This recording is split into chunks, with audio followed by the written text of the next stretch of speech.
2024 at maraming pa rin tayong makikitang magagandang scooter dito sa Pilipinas, especially ang best-selling from Yamaha.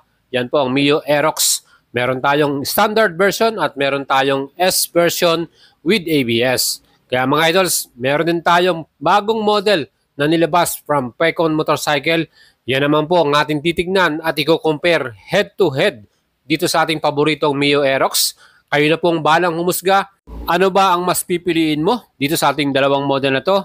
Gusto mo ba ng mas premium, mas elegante, or mas importante sa iyo yung budget, mga idol? Siyempre, itong ating Pecon Motorcycle from Singapore company at yan po ay from China made. Again, mga idols, itong ating FKM Pyro 175, pinaka-latest na model na nilabas ng FKM Motorcycle Philippines. Yan po ay available na with many color options sa pagpipilian natin. Meron tayong red, color white, color gray, at black color. Mga idols, 4 na kulay yan. Pagpipilian natin dito sa FKM Pyro 175. And syempre, pagdating sa presyo, alamin natin lahat yan. Plus, dito naman sa ating model na Aerox, meron tayong standard version, color blue, dark gray, gray, at black. At dito naman sa ating S version, white and black yung available dito, mga idols. And syempre mga idols, dito sa ating head-to-head or comparison, we have a clear winner naman. Alam naman po natin lahat, pagdating sa durability, reliability, itong ating Yamaha, yung brand pa lang nito, talagang quality na at masasabi nating panalo. Syempre itong ating bagong model from FKM, meron naman tayong option na mas mura, affordable, at loaded din sa magagandang features. So hindi rin ito nagpapahuli dito sa ating Yamaha Aerox 155. And ngayon 2024, makikita natin lalong nagiging mas matindi ang kompetisyon sa mga ganitong segment, scooter, dahil marami po talagang lumalabas na bagong brand at bagong model, especially from Chinese brand. Talagang sinasabayan na nila or hinihigitan pa nila yung mga features na nilalagay po ng mga Japanese brand. Kaya ito po, maraming maganda na mangyayari ngayon 2024 at asahan na natin ang panalo rito tayong mga buying customer. Kasi meron tayong option. Kung tayo po ay low budget at talagang gusto lang natin magkaroon ng pang-service, pang-daily commute natin, perfect itong mga Chinese brand na to dahil talagang affordable at abot kaya ng ating bulsa, mga idols. Yan po yung advantage at benefits na magkakaroon tayo dito sa ating bagong mga models na to. And here sa ating Mio Aerox S version, siyempre tignan natin lahat ng specs and features na meron to at i-compare natin head-to-head dito po sa ating bagong model from FKM or Pecon. Well, kayo na po ang bahalang pumili, mga idols, at mag-decide kung ano yung mas prepare ninyo. Ang engine specs, 155cc, 4-stroke single cylinder, 4 valves, single overhead camshaft, liquid cooling with BBA at fuel injection at CVT transmission. Yan po ay pwede nyo start via electric, max power 15.2 HP at maximum torque 13.9 Newton meters. Ang top speed naman, 125 km per hour. Ganun kabilis itong ating Aerox S. Ngayon po, ang ating compression ratio is 11.6/1. At syempre, para naman sa ating engine specs ng ating Pyro 175, ito naman po ay may total displacement, 175cc, 4-stroke single cylinder, 2 valves, air cooling, single overhead camshaft, electronic fuel injection na rin to with CVT transmission at ang max power nito ay 11.13 HP at maximum torque naman na 11 Newton meters. And approximate top speed naman ng ating Pyro 175, 110 km per hour. Pwede pang humigit yan, depende po sa rider yan, mga idols. And i-check naman po natin ang chassis ng ating Mio Aerox. Meron po tayong front suspension, yan po ay naka-telescopic forks. At para naman sa ating rear suspension, yan naman po ay gumamit ng dual shock absorber via swing arm. So itong ating mga suspension, mga idols, talagang quality yan dahil branded po itong ating nakalagay dito po sa ating Mio Aerox S. At pagdating naman sa stopping power, yung front brake ng Mio Aerox S, yan po ay naka-ABS single channel with 1 piston caliper. Sa likod naman po ang ating braking system, yan naman po ay mechanical drum brake. And para naman sa ating Mio Aerox standard, yan naman po ay walang equipped na ABS. So naka-disc brake lang yung front niyan. Sa ating namang chassis ng ating Pyro 175, ang ating front suspension, yan po ay naka-equip ng telescopic forks, same lang sila. At sa likod naman, dual shock absorber din via swing arm. So same lang po ang kanilang specs para sa ating suspension.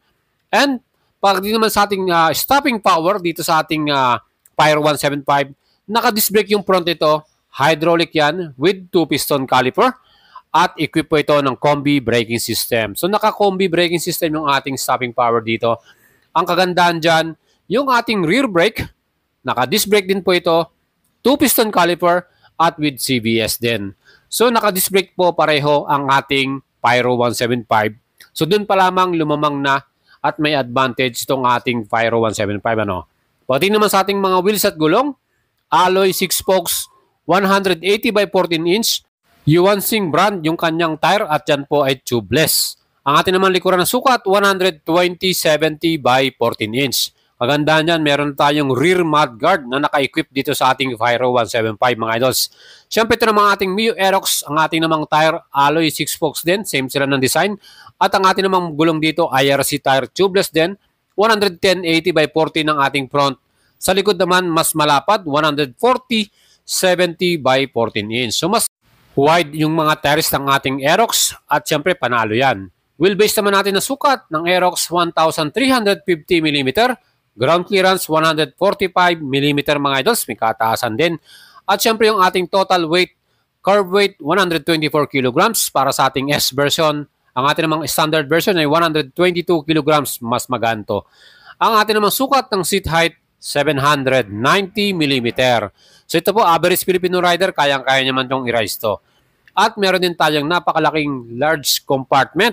Paglalagyan ng ating mga gamit, yung mga essential natin, yung ating raincoat at iba pa, yung dala-dala natin. 24.5 liters yung kanyang capacity para dito sa ating compartment. Well, para naman sa ating fuel tank, may capacity na 5.5 liters at fuel consumption na 43 km per liter. Ganun katipid itong ating Mio Aerox.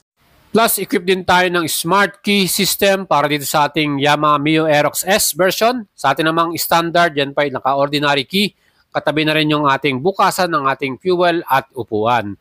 Meron din tayong equip dito na socket charger. So meron tayong small compartment dyan with cover at nandyan po sa loob yung ating socket charger. Kailangan pa natin ng adapter dyan para may charge yung ating cellphone. And itong ating Aerox, meron tong park brake lock para secure yung ating motor pag lalo na pinark natin to sa medyo slant na lugar. And itong ating Aerox din, meron tayong equip na stop and start system at meron din tong hazard light. So sa mga ideas natin, yung stop and start system, magandang features yan para mas matipid po yung consumption natin at fully digital din yung ating instrument panel. Plus yung ating mga ilaw sa ating Aerox, LED yung ating front headlight with daytime running light at yung ating mga signal indicators. Kaya yan po yung kagandahan dito sa Aerox, talagang napaka-forma rin yung kanyang design at masasabi nating premium quality yung pagkakagawa niyan. Siyempre, pagdating naman sa ating Pyro 175, yung wheelbase ito 1,350 mm, aba same lang sila ng sukat ng Aerox, Parehong-pareho sila ng kanyang taba at width, Ang ground clearance naman 150 mm, so mas mataas ng konti. And para naman sa ating total weight ng Pyro 175, 124 kg. So pareho sila ng bigat from S version. Ito po yung ating total carb weight niyan, kasama na yung oil saka yung ating gas. At ang seat height naman, mas mababa itong ating Pyro, 780 mm. Pagka sumakay po tayo dyan, flat-footed na tayo dito. At talagang comfortable tayo pag nag-rides. And meron din tayong luggage compartment para dito sa ating FKM Pyro 175, pero tingin ko mas malalim at mas malaki yung sa ating Aerox 155. Plus, pagdating naman sa susian, itong ating Pyro 175, yan po, naka-ordinary key lamang ito with lock, syempre para sa security na rin ng ating motor. Katabi niya yung bukasan ng ating upuan at ng ating sa gasolina. So itong ating fuel capacity naman ito, 8.2 liters. Aba, mas marami itong karga ng gasolina mga idols. Mas malayo-layo mararating natin. At ang gusto nating i-check dito yung kanyang final fuel consumption mileage natin dito sa ating Pyro 175. Sa Aerox na sa 43 km per liter. Hopefully, umabot din sa ganon yung ating consumption para dito.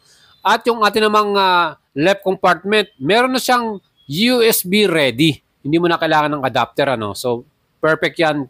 Direkta mo nang i-charge yung ating smartphone. At yung ating instrument panel, fully digital din. So, same lang sila. At agad na dito sa ating Pyro 175, ito rin po may equip na hazard light mga idol. So yan po ang ating pinaka-headlight ng ating Pyro 175. Mapapansin nyo, all LED rin po mga ilaw nito from daytime running light. At ang kagandahan dito yung pinaka-headlight mismo para sang projector light mga idol. Napakalinaw ng kanyang ilaw dyan. So meron tayong nakitang actual unit nito. Talagang sobrang lakas ng ilaw nito. And mga idol, yan po ang ating Pecon Motorcycle Pyro 175. Ang kanyang SRP, 89,800. Ang ating namang LTO plus na yan, 3,000. Ang total cost natin, 92,800. Down payment, 10,000 pesos. 24 months, 5,000 plus. At 36 months, 4,570. Ganun siya ka-affordable mga idols. Ang ating namang standard version ng Aerox, 123,000 pesos. At sa ating namang S version, 145,000. Down payment naman ito is 26,800. 36 months, 6,581. At meron tayong rebate na 200 kung maaga tayo magbayad. And here we go mga idols. Alam ko, meron na kayong decision kung ano po yung mas prepare ninyong motor. Pagdating sa quality, premium, at durability, siyempre Aerox, okay na po yan. Subok na subok na. Dahil bago lang sa market itong ating Pyro 175, we will check kung talagang quality rin at talagang pang matagalan din itong ating Pyro 175. Depende rin po sa mga users yan at riders. Kaya mga idols, kayo na pong bahalang mag-decide. Pili na kayo dito sa ating dalawang sporty scooter na ito. Ride safe po at ciao!